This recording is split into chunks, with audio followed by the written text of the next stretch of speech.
네, 고성국의 판입니다.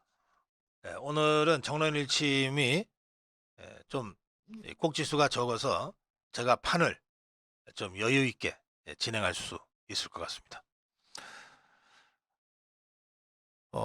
지금 굉장히 중요한 국면입니다. 저는 이번 주 최근의 흐름이 일종의 그 거대한 국면 전환이 일어나고 있는 시점이라고 보고 있습니다. 대통령 취임 1주년을 전후해서 벌어지고 있는 이 국면 전환,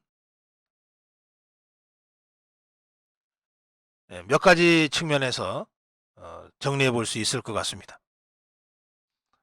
전체적으로는 우리 자유파가 윤석열 정부 출범 후 1년 동안 이런저런 사건 사고 또 좌파들의 공격 뭐 이런 걸로 사실 수세에 몰려서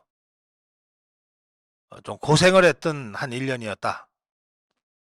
이렇게 생각되는데, 그런 수세적 국면이 전체적으로 좀 정리되면서 이제 공세적 국면으로 국면 전환이 이루어지고 있다.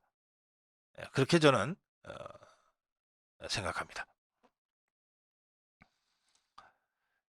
국면 전환의 원인이기도 하고 또 결과이기도 한 몇 가지 변화들이 지난주, 이번 주, 그리고 다음 주에 벌어지고 있고 확인될 수 있다고 말씀드립니다. 첫째, 국면 전환의 어떤 상징적인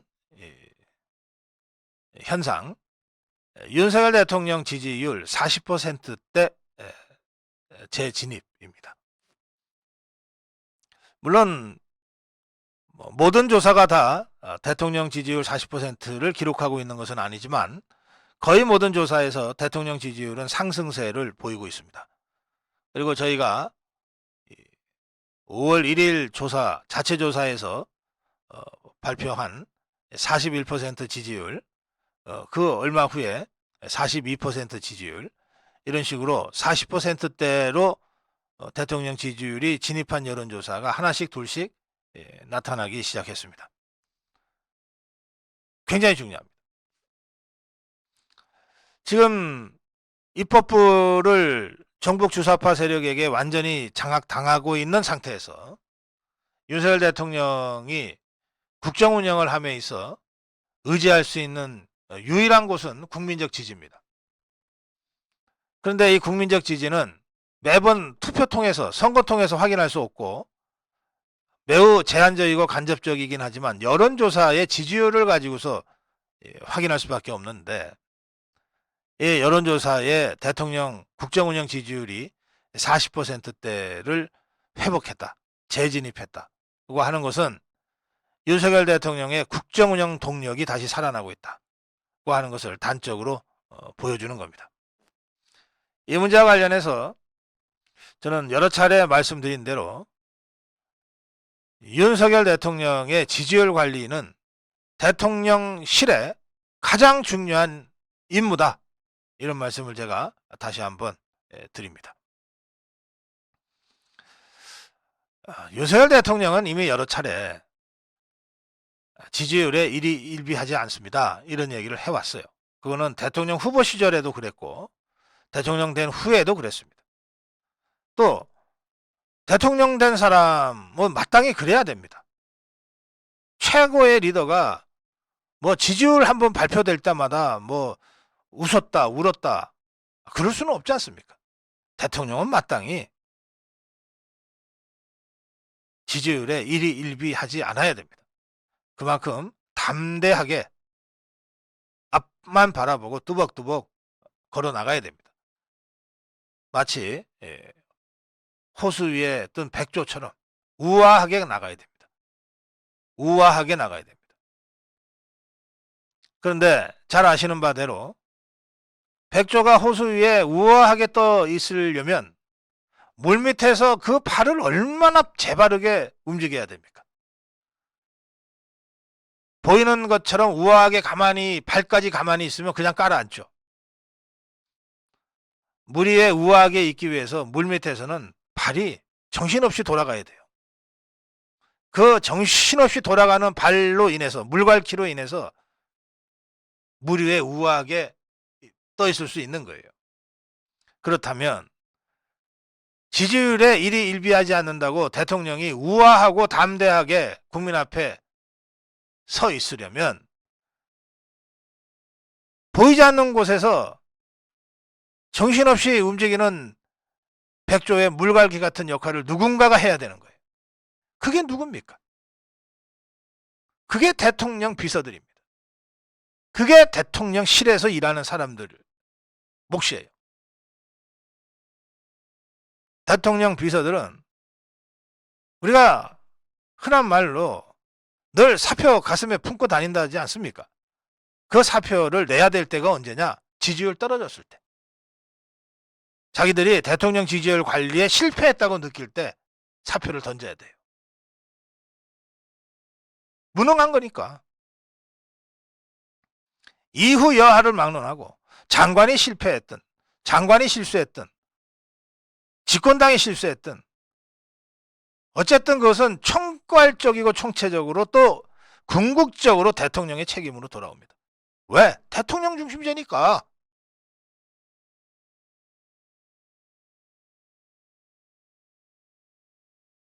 그래서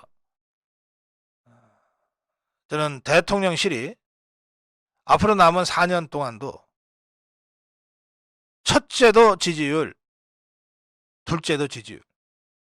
아침에 일어나면 지지율부터 들여다보고 저녁에 집에 가기 전에 다시 한번 지지율 확인하고 대통령 지지율 관리에 총력전을 펴 나가야 된다. 그럴 능력 없는 사람, 그럴 생각 없는 사람들은 빨리 집에 가라. 있을 곳이 안 된다. 그 대통령 지지율이 40%대를 재진입했다고 하는 것은 그런 면에서 전체적으로 우리가 수세적 국면에서 공세적 국면으로 뭔가 전국 주도권을 제대로 잡아쥐고 국정 운영을 강력하게 밀어붙일 수 있는 그런 모멘텀이 확보됐다는 의미에서 매우 중요하다. 그 말씀을 제가 가장 먼저 드립니다. 자, 두 번째는 저는 이번 주 들어서 윤석열 대통령 취임 1주년 기념하는 특별한 행사를 하지 않으면서도 국무회의 모두 발언을 통해서 또 집권당 대표들과의 만찬을 통해서 굉장히 중요한, 어떤 면에서는 윤석열 대통령 취임 이후 가장 중요한 정치적 메시지를 연속해서 며칠째 내고 있다고 생각합니다. 그건 뭐냐? 윤석열 대통령이 직접 문재인 종북 주사파 정권의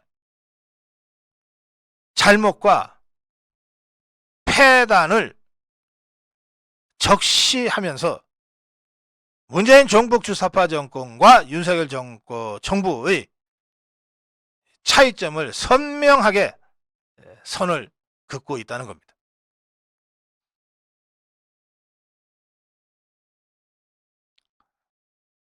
국방혁신위원회 출범식에서도 문재인이 때문에 군이 골병들었다고 했습니다.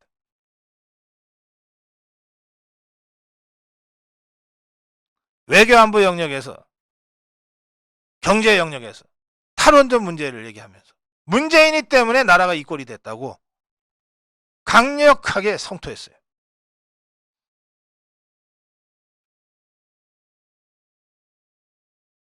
윤석열 대통령이 이렇게 공개적으로 문재인 종북 주사파 정권 세력과 선을 그은 것은 두 가지로 저는 해석을 합니다. 첫째는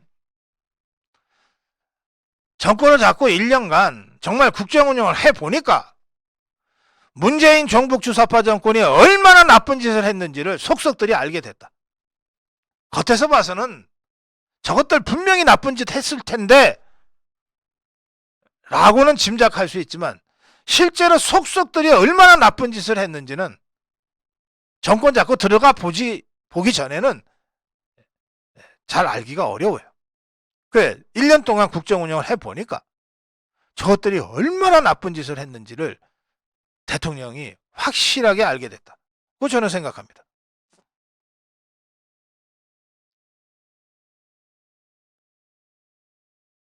두 번째는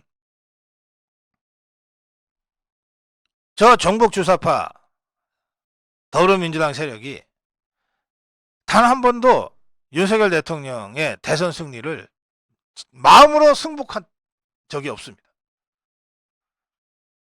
당선돼서 취임하기까지 2달간의 정권 인수 과정 그 시점에 선거 끝나고 한 달 채 안 된 그 시점에 이것들이 취임도 하기 전인 윤석열 대통령 퇴임 촛불 집회를 시작하지 않았습니까? 그때 문재인이가 전부 알박기 해놓고 간 자들이 지금도 거의 대부분의 자리에서 버티고 있지 않습니까?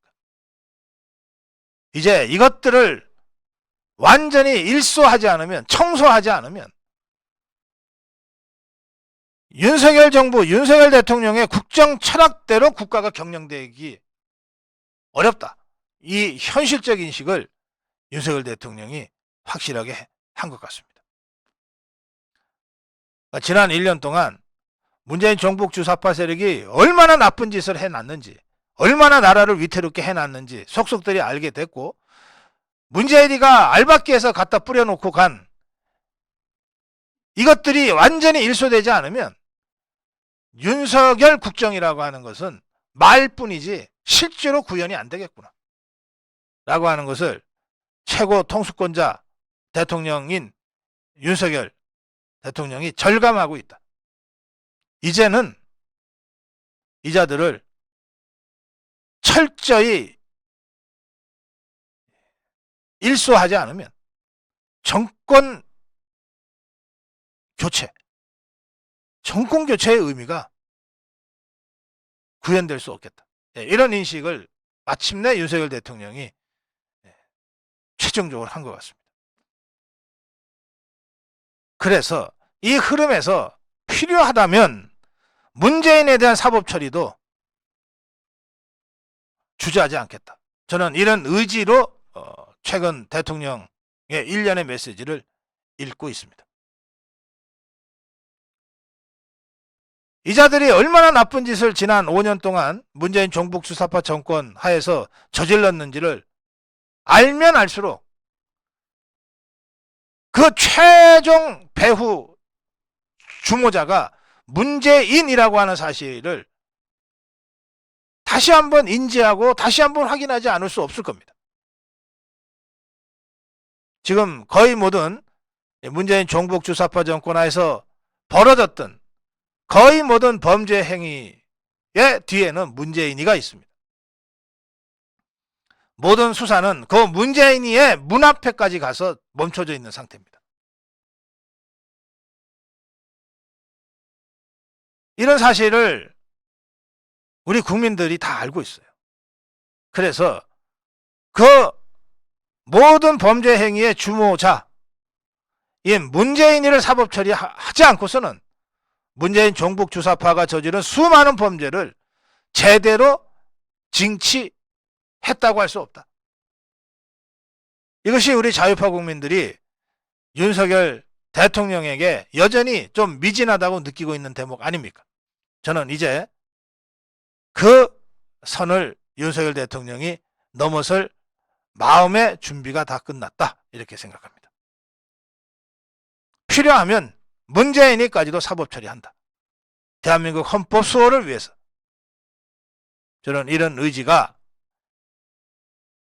취임 1주년을 전후해서 몇 차례 나타난 문재인 정권에 대한 윤석열 대통령의 강력한 성토 메시지로 확인됐다, 그렇게 생각합니다. 자, 세 번째는 민주당이 지금 3대 사법 리스크에 완전히 갇혀버린 형국이 됐다는 겁니다. 3대 사법 리스크. 이재명 리스크, 돈봉투 리스크, 그리고 코인 리스크입니다. 이건 우리 검찰이 뭐 기획한 것도 아니에요. 이재명 리스크는 문재인 정부 때 시작됐던 리스크고, 돈봉투 리스크는 이정근이라는 자의 3만 개에 달하는 녹취에서부터 시작된 사건이고, 코인 리스크는 지것들끼리 코인 갖고 사기치고 장난질 하다가 주체할 수 없이 돈이 벌어짐으로써 발생한 사건입니다. 이 새 사법 리스크에 더불어민주당이 완전히 갇혀버렸습니다. 이걸 빨리 해소하는 방법은 이재명이가 자진 탈당을 하고 곱게 감옥에 가고 돈봉투 뿌렸고 받았던 국회의원 수십 명이 송영길이 포함해서 빨리 자복하고 자진 출당하고 또 그중에 몇 명은 책임지고 감옥 가고 또 김남구이가 빨리 의원직 사퇴하고 스스로 조사받아서 감옥 가는 식으로 해야 비로소 이 사법 리스크들이 해소가 되거나 축소가 되는 건데, 어떤 자도 그거 하겠다는 자들이 없지 않습니까? 이재명이부터 이렇게 버티는데 송영길이가 왜 자발적으로 지가 감옥 갑니까? 돈봉투 뿌렸던 자들이 왜, 아니 이재명인 저러는데 왜 우리들은 이래? 그럼 김남국이는 왜 스스로 지가 물러나겠어요? 그래서 이재명 사법 리스크, 돈봉투 사법 리스크, 코인 사법 리스크, 이 세 개의 리스크에 더불어민주당이 완전히 갇혀버렸습니다. 하루아침 며칠 사이에 해소될 수 있는 그런 상황도 아니에요.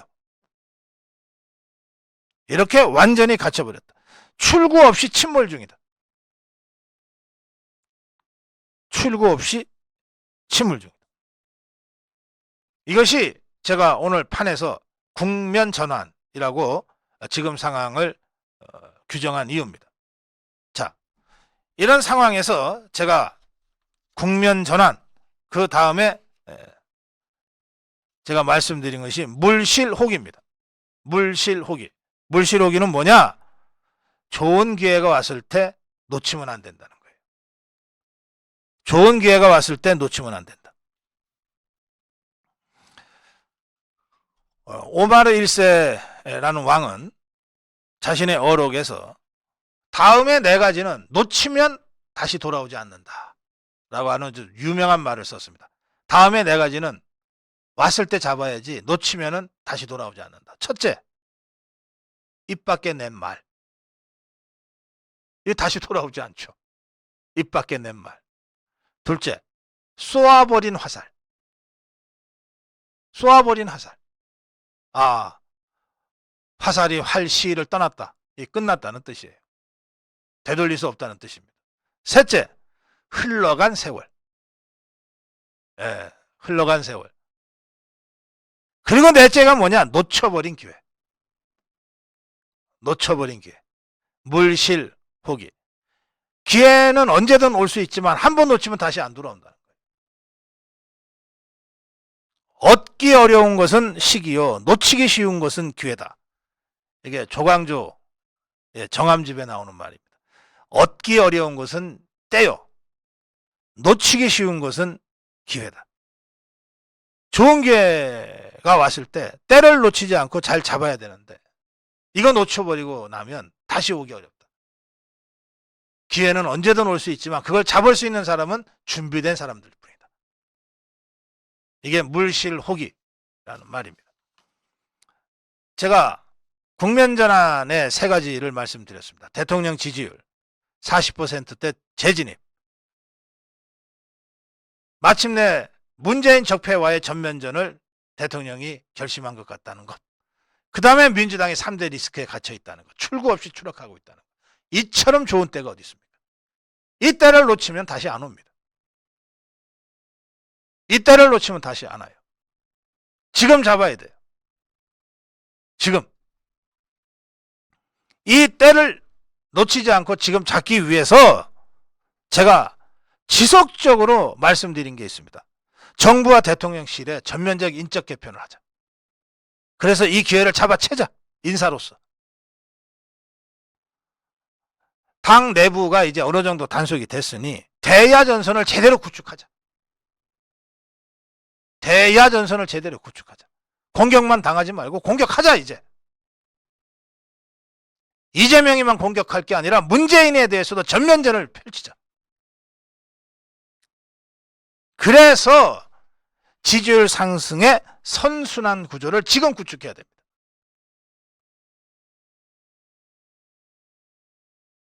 마지막으로 제가 주마 가편 했습니다. 달리는 말에 채찍을 더한다. 잘 하고 있는 장관들이 있어요.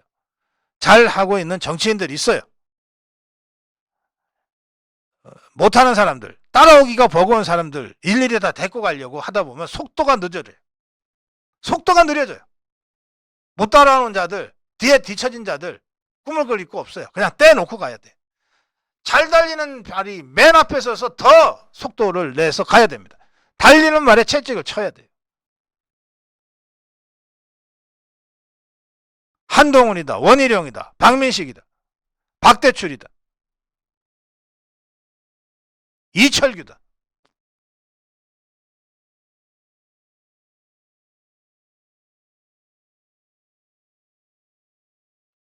범여권에 진짜 유능하고 열심인 이런 사람들에게 더